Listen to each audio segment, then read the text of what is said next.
Fala pessoal, alguém aí tá pensando em se casar? Então chega mais que o papo que a gente vai ter aí é contigo. Sejam todos muito bem-vindos a mais um Diretas de Direito e hoje nós vamos falar sobre o Inferno da Terra! Não, mentira.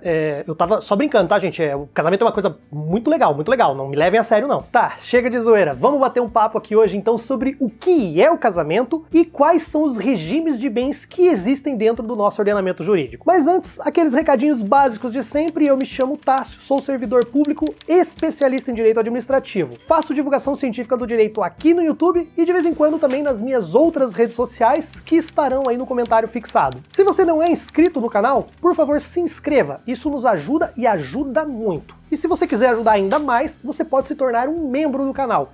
O botão estará aí embaixo. Ou então, você pode fazer um Pix. A chave é essa que está aparecendo na tela nesse momento. Sem mais enrolações, então, vamos definir o que é um casamento. O casamento, ele é um ato jurídico solene pelo qual duas pessoas se unem sob as formalidades da lei com o objetivo de criar uma família. Quando eu falo em ato jurídico solene, é porque o casamento, ele precisa obedecer um rito, uma solenidade que vem definida em lei e que tem algumas fases. Uma dessas fases, por exemplo, é a habilitação, que antecede o casamento, é feito alguns dias antes, onde os noivos ou noivas se dirigem até o cartório, levam os documentos e lá é feita uma publicação em edital mostrando o interesse dos noivos em casar. Isso serve não só, eventualmente, para aparecer alguém que queira se opor ao casamento. Por exemplo, a pessoa às vezes já é casada e tem uma esposa ou um esposo em outro lugar, e isso vai dar publicidade e a pessoa pode aparecer aí para impedir alguém que está tentando casar de novo. Isso que é insistir no erro, hein? A lei,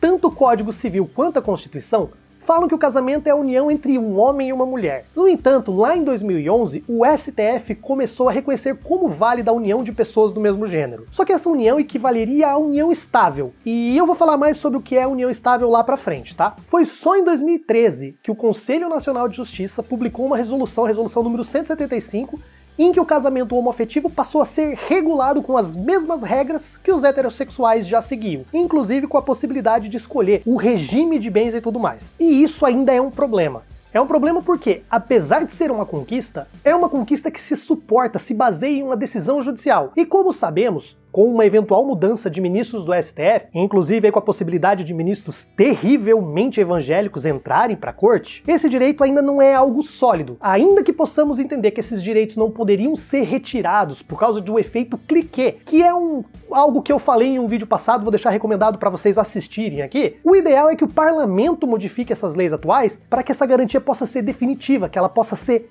legal, e não se suportar apenas o entendimento de uma corte, entendeu? Então fica aqui a sugestão para que se pressione o seu deputado, seu senador, para que isso passe a constar na lei, beleza? Tá, e o que o casamento é? O casamento, ele é um contrato? Ou seria o casamento, então, uma instituição? Essas são as duas visões que os estudiosos do direito propõem sobre o casamento. Para uns, o casamento equivaleria a um contrato, em que as pessoas estipulam as regras, assinam um papel e não deixa de ser um mero negócio jurídico. Para outras, o casamento é uma instituição que cria família, que por sua vez é a célula da sociedade. E é por essa razão, então, que o casamento é uma questão de interesse público, e é por isso que ele é regido pela lei e pelas formas da lei. Só que, de certa forma, as duas visões, tanto a contratualista quanto a institucionalista, têm seus pontos de acerto. E é por isso que surgiu, então, uma teoria eclética, uma teoria mista, ou a teoria do isentão que não quer tomar partido, que diz que o casamento, ele é um ato complexo e que pode abranger tanto o aspecto contratualista quanto o aspecto institucionalista. Eu gosto mesmo é da simplicidade do conceito do filósofo Arthur Schopenhauer, que disse que casar-se significa duplicar suas obrigações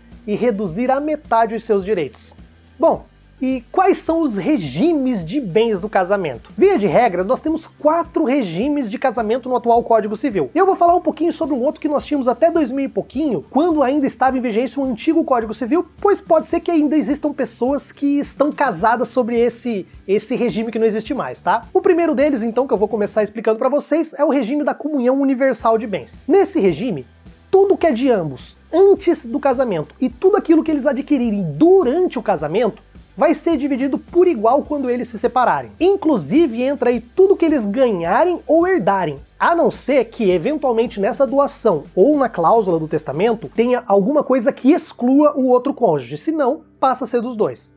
Essa, pelo menos, é a regra. Isso vale tanto para bens que eles compram durante o casamento e colocam só no nome de um deles, como, por exemplo, carro ou casa. E diametralmente oposto, ou seja, do outro lado dos regimes de casamento, nós temos a separação total de bens, ou também conhecido como separação convencional, em que os bens de cada um são de cada um, antes do casamento e durante o casamento. Tudo que for comprado durante o casamento e fique no nome daquela pessoa vai continuar sendo só daquela pessoa. Ela não vai entrar numa eventual separação. Inclusive, o que cada um herdar ou ganhar é só seu. É mantido uma individualidade dos bens, inclusive para se administrar esses bens, comprar, vender, enfim, para fazer o que quiser. E além desses dois regimes opostos, nós temos dois regimes intermediários: o regime de comunhão parcial e o regime que é um palavrão: participação final nos aquestos. O regime de comunhão parcial é o regime que nós conhecemos também como o regime legal. Legal porque se alguém, por acaso, no casamento, se esquecer de escolher um regime, ou então se a pessoa tiver vindo de uma união estável que vai ser reconhecida em justiça, é esse o regime que vai reger as regras da união dessas pessoas. Nesse regime, os bens que pertenciam a cada pessoa antes do casamento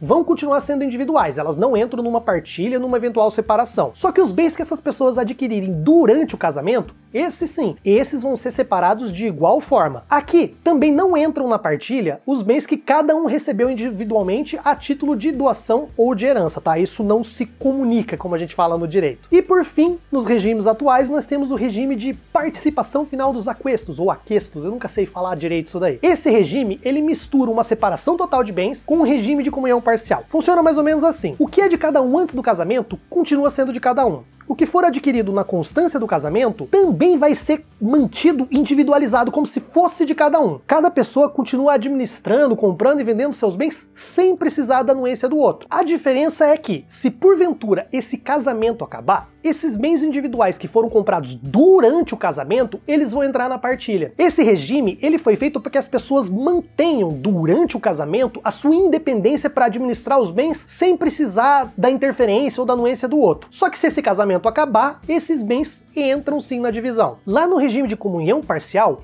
os cônjuges sempre precisam pedir autorização ou a assinatura do outro para poder vender algum bem. Aqui nesse regime não, eles têm uma liberdade maior. Tá, e até bem pouco tempo atrás, como eu falei, nós tínhamos um outro regime, um regime que não consta mais na lei, mas que talvez ainda existam pessoas que estejam casadas sob esse regime. O regime se chama regime dotal.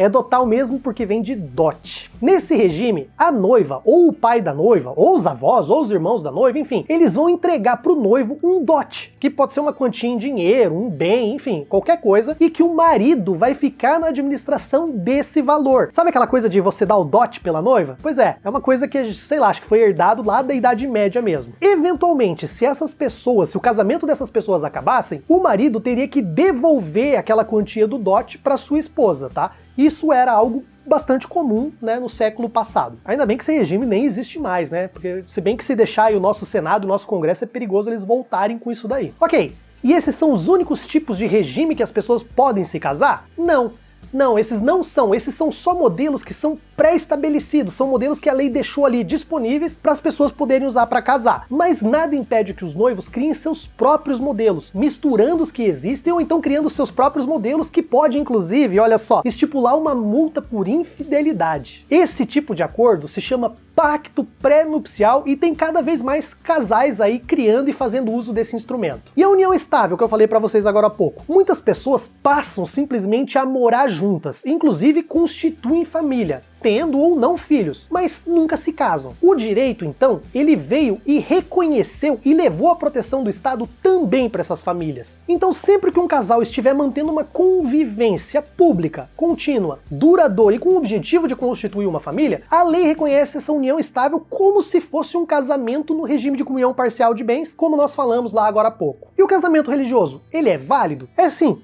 É válido desde que ele atenda os requisitos previstos na lei. Nesse caso, os noivos têm até 90 dias após o casamento para requerer o registro daquele casamento religioso como casamento civil. Bom, pessoal, acho que era isso que eu tinha para falar para vocês no vídeo de hoje. Espero que vocês tenham gostado e nós nos vemos então no próximo vídeo. Um abraço a todos!